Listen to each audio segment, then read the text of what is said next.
अस्सलाम वालेकुम नाजरीन, मैं हूं मोहम्मद अब्दुल हकीम। 7H न्यूज़ में आपका इस्तकबाल है। AIMIM के प्रेसिडेंट असदुद्दीन अवैसी की हिदायत पर राजेंद्र नगर कॉन्टेस्टिंग MLA मिर्जा रहमत बेग की निगरानी में सुलेमान नगर के कॉरपोरेटर नवाजुद्दीन अहमद ने महमूद नगर और हसन नगर में पीने के पानी की तकालीफ होने की वजह से वहां का दौरा करते हुए वहां के लोगों को ये यकीन दिलाया कि ये पीने के पानी का इंतजाम करेंगे। आइए देखते हैं ये रिपोर्ट।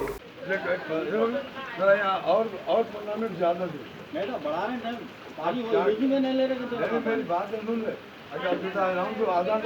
जा रहा पानी, आदाम का और थोड़ा मेरी बात सुन ले, मैं देख ले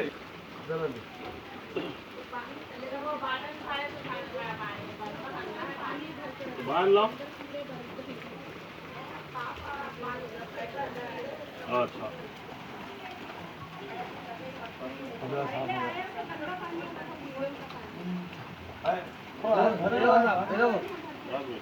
ये बंद कर, चलो ये रख लो, ये रख लो, ये रख लो बाटल गाड़ी में रख लो।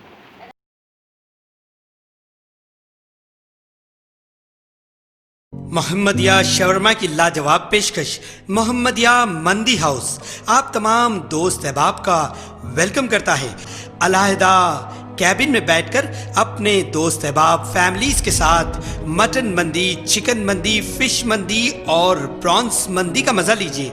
एक बार चले आइए, बार बार चले आइए। मोहम्मदिया मंदी हाउस तमाम प्लेटर्स का मजा लीजिए और साथ ही साथ हैदराबादी दम बिरयानी का मजा लीजिए। आप तमाम का वेलकम करता है होम डिलीवरी की सहूलत के साथ मोहम्मदिया मंदी house near Mohammadia shawarma, Kadarbagh, नानल नगर रोड, हैदराबाद 9701806623।